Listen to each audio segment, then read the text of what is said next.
जी दोस्तों, इस वीडियो में हम बात करेंगे वर्कबुक की सिक्योरिटी की। किस तरीके से हम अपनी पूरी वर्कबुक को सिक्योर करें, किस तरीके से हम अपनी वर्कशीट को सिक्योर करें, किस तरीके से अपनी पूरी फाइल को सिक्योर करें। और उसके अंदर मुख्तलिफ हम कस्टम सिक्योरिटी लगा सकते हैं कि कुछ कुछ चीज़ों के ऊपर सिक्योरिटी करें और कुछ कुछ चीज़ों पर सिक्योरिटी ना करें। यानी अगर वो फ़ाइल किसी और के पास जाती है तो वो उस पर हम उसको अलाउ करें कि वो क्या क्या काम कर सकता है और क्या क्या काम वो नहीं कर सकता।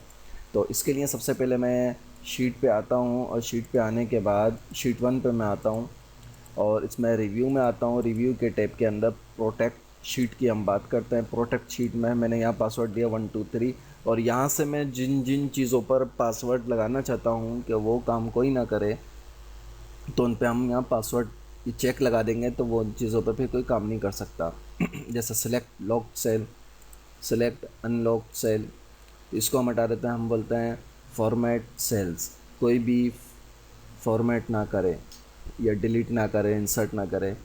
तो ओके करा, 123 दोबारा पासवर्ड दिया। अब किसी भी सेल को कोई फॉर्मेट नहीं कर सकता। कैसे नहीं कर सकता, क्यों नहीं कर सकता, ये देखिए क्लिक ही नहीं हो रहा। अब अगर वो डबल क्लिक भी करेगा तो ये कुछ हो ही नहीं रहा फाइल पे। वो बोल रहा है कि ये फाइल प्रोटेक्टेड शीट है।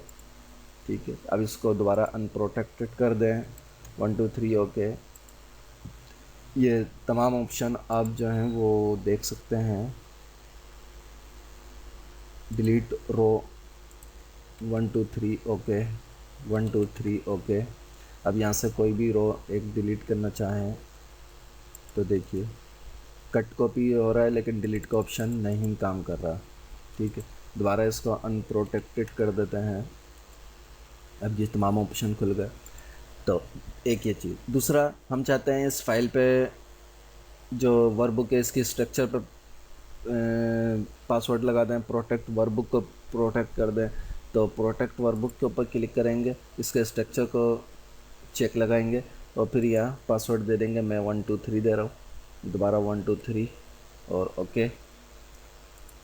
अब उसके बाद देखिए कि शीट का स्ट्रक्चर जो है वो सब ख़त्म हो चुका है। इंसर्ट, कोई शीट इंसर्ट नहीं हो सकती, कोई डिलीट नहीं हो सकती, रीनेम नहीं हो सकती, मूव और कॉपी नहीं हो सकती, हाइड अनहाइड नहीं हो सकती, टेप कलर नहीं डल सकते इसके अंदर। ठीक है, दोबारा इसको ओपन कर दें। अब सब काम इसमें हो सकते हैं। तीसरी चीज़ है कि हम फाइल में इन्फो में जाएं और यहाँ जाके इनक्रिप्ट विद पासवर्ड कर दें 123 ओके करें। री इंटर पासवर्ड 123 ओके। अब मैं अपनी फ़ाइल को बंद कर रहा हूँ सेव करके। सेव करना ज़रूरी है। सेव करने के बाद दोबारा ये फ़ाइल खोलता हूँ तो देखें फ़ाइल ही नहीं खुल रही। बुक 1 इज़ प्रोटेक्टेड, पासवर्ड मांग रहा है। अब 123 पासवर्ड दूंगा तो ये फ़ाइल खुलेगी, वरना फ़ाइल नहीं खुलेगी।